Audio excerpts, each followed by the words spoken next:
It's like a muscle you develop, you flex, you build up, and it becomes way more effortless than you ever thought possible.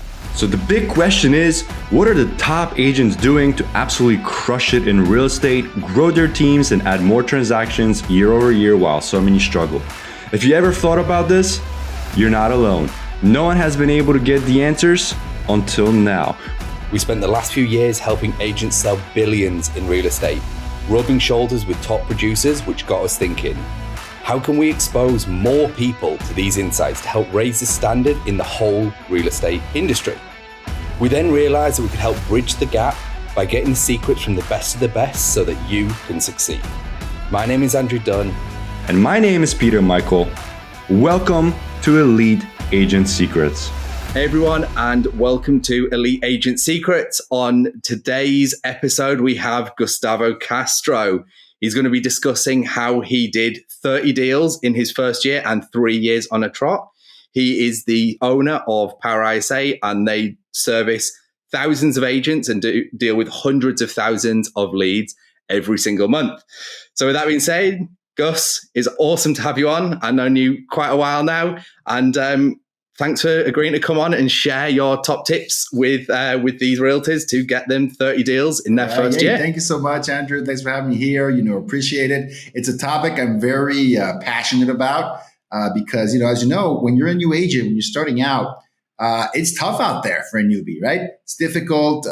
You're pulled in so many directions. Try this, do that, spend all this money, do all these millions of things. And I think that if folks kind of can focus on their number one asset, which I think is your database, if they can find a way to focus on that. And I'm not even talking about 8 hours a day. I would call my database 3 times a year, and that would yield 30 deals for me every single year. So if I could teach folks how to do that, then they're set up for success, long-term success. Right. That seems achievable. We're saying 3 times. Yeah. You're not saying we've got to call them 7 times a day, 3 times a year.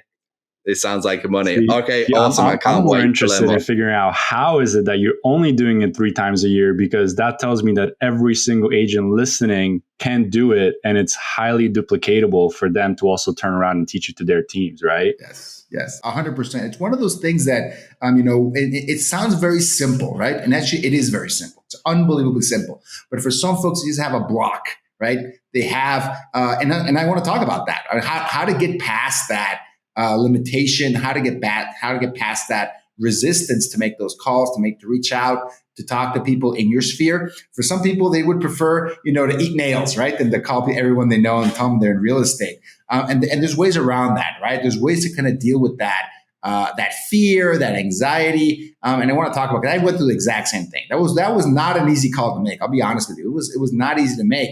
But I found a way to kind of motivate myself, kind of trick myself into doing it. So I'd love to talk about that and kind of take a little bit of the edge off for folks that are finding all of these reasons not to do it. Oh, I can do all this other stuff. I can spend money and buy some leads. I can go and cold call and door knock. And if you're successful with that, that's awesome.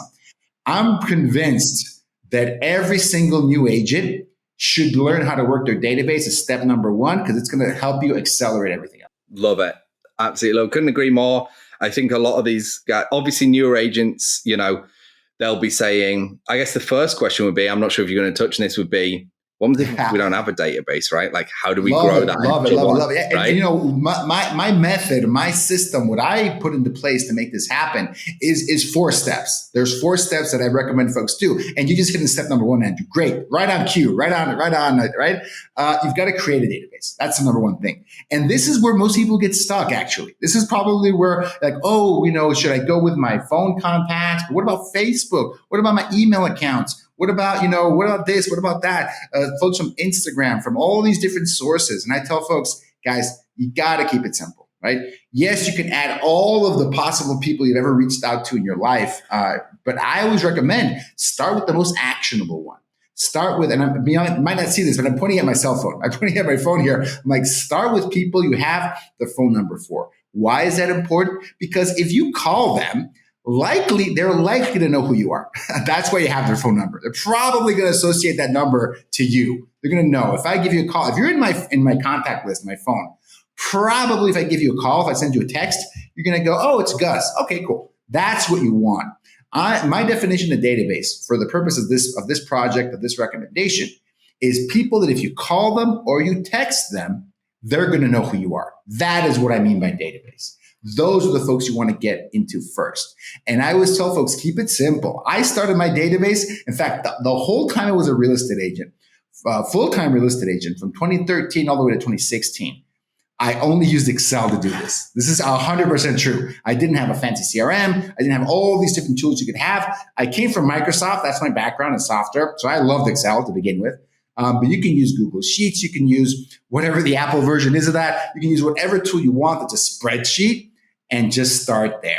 Get someone's name, their email, and phone number. That's all you need to get started. That's all you need. And for most people, we have at least 2 out of the 3 are in our phone. 2 out of the 3. The person's name, probably a phone number. You may just start with their email. That's where you want to start. Get it out of your phone. Get it into a list. There's many ways to do that. Google it, YouTube it. Get your contact list out of that phone. You want to keep track of that. You want to keep it somewhere. And that's where you want to start. So there's all these different sources. And you can eventually dump all those sources into that list. You can. I tell folks, don't get caught up in that. Number 1, start with your phone contact list and expand from there. Start there. It's already made. You can export. There's a million ways to export your list out of this phone. Get it available, get it on your computer, and that's where you start. That's where you can start prospecting, working that list. And I'll get into how to work it. But number 1 is you have to have something to call, right? You have to have something. You want to give a little bit of structure to it. So I say put it into an Excel spreadsheet at the very basic level. You don't have to buy a CRM for this. CRMs are unbelievably powerful if you're talking about leads you've never met before. They have no idea who you are. Those leads need more follow-up. Those leads, you got to work those leads. You really have to be diligent. You might be paying for those leads. The CRM is essential. To call people you already know, you don't need all the bells and whistles. You need a spreadsheet and you need a phone or whatever is your tool. I'll talk more about how to contact them, but you need your phone to get the list out of that, and you want to put it into a spreadsheet. That's step number 1. Create the database, build the database.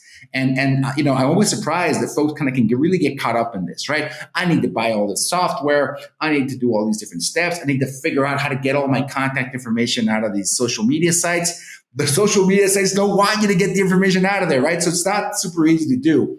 The information that you 100% own and is yours is already here. So that would be the starting point for me. I really want to tell folks to just start there. And, number 1, cell phone contacts. Number 2, I would try and look at your social media contacts, your email account contacts as well. And you want to make sure that even if you don't have their phone number, that's ultimately what you want. It's the best way to communicate with them, texting and calling. Even if you don't have that, the email address can be okay because you can send them later a message saying, hey, I wanted to connect. What's the best number to reach you at? I don't have your latest phone number. People change numbers nowadays, right? It's not that odd. You change locations, you can change cell phone providers, whatever it is. You might have a new phone number. I want to catch up with you and give you a quick call. I need your help, right? So what's the best number to reach you at? Really simple. You can message them on Facebook. You can message them through the email. You want to get as complete contact information as you can from these folks.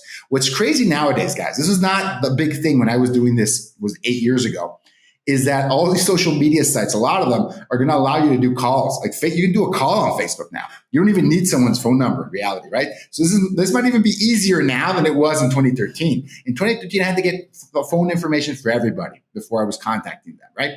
Now it's like you've got them on Facebook, call them there off the bat. If you have them through Instagram, get them on Facebook via Instagram and call them there. It can be really, really simple. It can be a really simple thing to do. So do it, build it. Step number 1, build it. And if to build it, it takes you more than a day, you're doing it wrong. Just do it in a day. Get as much information as you can in one day. And that is your starting point for your database. And this is free. What I like is it's free. Everything we do, everything we're wanting to expose people to is how do we do this for no money down? It's time and effort. Go sign up to Gmail. It's free. Google Sheets is free. And just pull your phone. It's done. Spend the time, do it.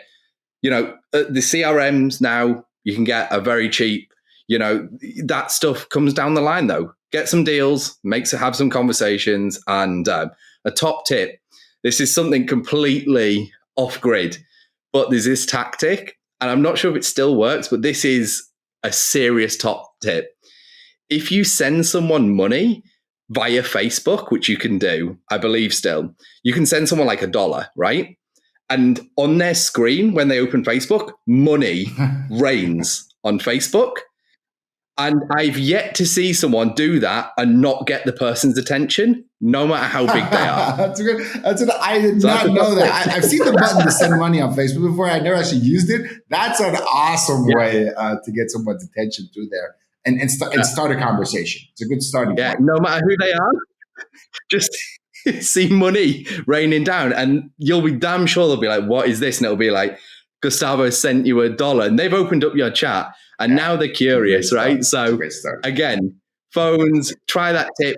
It used to work. I'm not sure. I haven't done that in a long time, but I bet it still does. It's going to get your attention. That was a complete tangent, but when you mentioned it, I was like, that's a great totally good another tip. thing I want to add about building your database, and people, because when people would join my team as a real estate agent, this is the first thing I would have them do on my team. The first activity, like the first thing, build your database, right? Because calling through your database is the first thing you're going to do when you're a member of my team. And this is funny because people will do it, they'll make it happen. And then they would come up with 50 people in that database. And I would go, okay, hold on. You're telling me that only 50 people in this world, if you call them, text them, or message them on Facebook, only 50 people are going to know who you are. Well, no, I think it's more. You got to put more people in there. You got to put more people in there. And I tell people this example. I love this story. An agent on my team, this was in Seattle. She was from Costa Rica. She had moved to the US, I think only 2 or 3 years prior to joining my team. Like, was not living in America, right? And she came to the US. Her English was so good. It got way better by living there. And, you know, she got to the US as a teenager, and she was early 20s when I met her and got on my team. And she had 200 people in her database, right? So whenever someone else would come in and go, Gus, and they couldn't even break 100 people in that database, I would tell them, how long have you lived in this country? No, well, this much time. Is English your first language? Yeah. Well, then you've got no excuse, because my Costa Rican teammate over here didn't have anything like that and had 100 people on that list. So get down, really put, pen to paper or click on that mouse and click on that phone and get people on that list. Everyone, unless you moved here less than a year ago to this country, English might not be your first language. Unless that's your circumstance, you should have at least 100 people on that list. You probably should have at least 200 people on that list, right? So you really got to stretch yourself and get as many people on there. Folks, if you have a Facebook account, Facebook is going to make sure you have more than 100 friends just by using Facebook, right? It's always recommending people and people you might know, people that know people. I mean, that was a bigger challenge back in the day than it is right now. No excuse nowadays. No excuse. The social media sites, the way they keep you on there is to get you to more people you might want to interact with. We have all these lists available. Start there. Start there, get them in there. But on my team, you could not give me that database and say it's done unless there were 100 people with name, email, or phone number on there. At least two out of the three. I would accept 2 out of the 3. So no excuse, guys. Yes, quality is important, but database is also a numbers game. So quantity, you need quantity as well to make it worth your time. Guys, I think one of the important things that you just mentioned is make a list, right? But we already have lists. We just have to bring attention to those lists. AKA your friends list on Facebook is a list. Your contact book is a list. Your Instagram followers or the people you're following is a list. And you start adding all of those up. And we're not even talking about TikTok, Snapchat. We're not even talking about Twitter. Start adding all those up. You definitely have more than 100, 200, 300 people that are on your list. You just honestly, don't Peter, know it because we don't think about it that way. If you put those lists together, I'm going to be real with you guys. I would be shocked if people don't have almost 1,000 people on those lists. In a typical person, at least 20 years old, lived in the U.S., English is the first time. I'm going to all these qualifiers. Man, I would really be shocked if you don't have near 500 to 1,000 people on that list. Again, I am kind of narrowing it down to people that if you message them, call them, texted them, they know who's on the other end. So it might not be everyone in your Instagram list. It might not be everyone in your Facebook list. Granted, but it's not going to be 50 people. 100 people is the absolute bare minimum. If I were doing this right now with my team, I probably would be 200 minimum at this point, I think, because all these tools give us all this information and they're always trying to connect us with everyone. So 200 people minimum, then you'd be done with step one. Even the last people that liked your photos, right? Like those are the people that are interacting with you. Absolutely. Like that, I just thought of that as you were saying it. Like that's not awkward. You just slide into their DMs. 100%. And that's great, Peter, because let's say you might not have them in that list. Let's say you don't have them in that list. You made your first run. You got through it. Gus said 200. I did 201 and I stopped. Okay, good. That's awesome. Good for you. But here's step number 2, right? That goes with what you just said, Peter. You've got to find ways and reasons to add people into that database, right? And a really great one is, okay, who liked, commented, or shared your last post on Instagram, Facebook, TikTok, whatever, right? That is a great reason to add someone to your database. Like, oh man, it's my buddy Rob from college. Where is he? Doesn't matter where he is right now, guys. That's another thing. Do not limit yourself to your own geography. A lot of folks, their friends list tends to be spread out now. People have moved around because of COVID too. People moved around everywhere, right? You might be all over the place. For the purposes of this exercise, it does not matter. It does not matter if they're no longer living in your same city, in your same county, in your same state, right? They moved to the other end of the country. Still doesn't matter. Check this out. They no longer live in the US. Still doesn't matter. And I'll get to why that is in a sec. But the important thing is the relationship. That you have a relationship and that you're implementing step number 2, which is remember to feed your database, right? You don't forget to feed yourself. You don't forget to feed your dog. You shouldn't forget to feed your database, right? It's a living thing. If you make a list of 200 people and call them once and you never go back to it and feed it and take care of it, that thing's gonna die, right? You need to pay attention to your database. And one of the ways you do it is by feeding it. You gotta feed that database. When people were on my team, we would have activities every single week where they had to give me 2 new people for the database. They had to give me 2. And it sounds like a really simple number. That was just to get people into the habit of doing it. Because once you get into the habit, the activities that would help real estate agents add people to their database, number 1, networking events, whatever, any kind of networking event. Could be the PTA meeting. Number 2, door knocking, open houses, like real estate focused activities. Easily get 2 people added to your database. And once you get into this habit, you're adding 1 to 2 people a day to your database, right? Because you can be in line in Starbucks talking on the phone with someone about real estate, and the guy next to you is going to go, wow, the market's really crazy. Yes, it is. And the person standing next to me in Starbucks, I'm a real estate agent, and you have no idea. I'd love to send you something. What's the best email for you? Boom, boom, boom. That person goes to your database.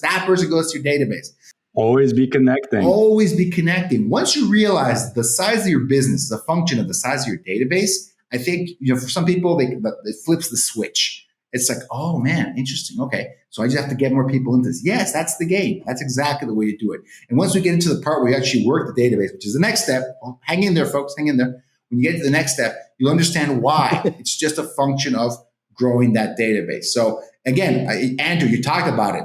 Well, how much does it cost to talk to somebody on the street, right? At line in Starbucks, in that open house you're already attending? How much does it cost to chat up the person next to you in that networking event? That's the whole purpose that you're there, folks, in those networking events. That's the whole goal. They might be happening over Zoom now, right? Maybe some places still, well, not really in the US, but you might be in a place where you're locked down. Get on Zoom and connect, do those virtual meetups. It doesn't matter. There's so many ways to connect with people nowadays. I don't think you should have an excuse. You start with 1 or 2 a week, and you will build the skill set to do 1 or 2 a day. It can happen. You can do it. And I saw people develop that muscle. It's like a muscle you develop, you flex, you build up, and it becomes way more effortless than you ever thought possible. And I can throw 2 more in the mix as well that work really damn well. So meetup.com, fantastic, amazing. All 3 that and these are people actively. So I for a long time lived in New York, and really common to go use meetup.com, find people who are interested in the same stuff. Could be golfing. It didn't matter. Golf meetup, New York. You go, you've instantly got something to chat about. You want to talk about golf, when the last time you did 18 holes, what your, score was and all that stuff. Makes it so easy to connect with people. Like, you know, for me, I race cars. So as soon as someone's a car guy, I'm like crazy. Like, here we go. Awesome. Instant connection. Rapport's so easy to build. And then it's like, oh, you're in the market for buying a house, you know, and or you just add them to your database and they might be in a year or whatever. It makes no difference. That's a great point there, Andrew, because for some folks, it can be really awkward to like, hey, we're talking about whatever it is we're talking about. And like, hey, can I have your email? Because I want to put you in my database and I want to call you a ton in the next year. Is that cool? Is that good? Is that so? People think that's what you're going to do, and like, no, that's not what you're going to do. Don't do that. I'd say no to that. I would tell people to say no to you if you said that, right? That's not what you want to do. So I'll get into that, right? I'll get into like a script around this because I think that's what people think this is, right? They're like, hey, you know, can I email you a ton of stuff, and can I call you a bunch of times, and can I text you and, you know, about real estate all the time? Like, well, no, obviously that's not what people want. That's not what you should do either. You should focus it and give it a little bit of a different focus and make sure you're always leading with value. But I'll talk about that a little bit more in depth. But I just want to close that step out. If you find a way to grow that database, right? Because the biggest way I grew my database, to be very frank with you guys, was by adding clients to it. People that would sign buyer agreements with me, people that would chat with me about real estate, and the clients I would close deals with. That was the best way for me to do it. And so my database grew slower. Once I realized I could add anybody to my database and the power of that email and phone call follow-up, I'm like, man, I ended up with a database of about 330 people after 3 years. I'm like, this should have been 3,000 people. That's one of my regrets. I did okay as a real estate agent. I'm not going to complain. But I'm like, the power of that database is amazing. And it starts with finding a way to getting it to grow. Hey, thanks for listening to this episode. Now, before you go, we're giving access to a private training we did where we revealed the top 3 niches to get listings today completely for free. So if you want access, you can go and download that training at eliteagentsecrets.com. We're regularly releasing new trainings, guides, and cheat sheets, so make sure to head over to eliteagentsecrets.com and sign up so you don't miss out.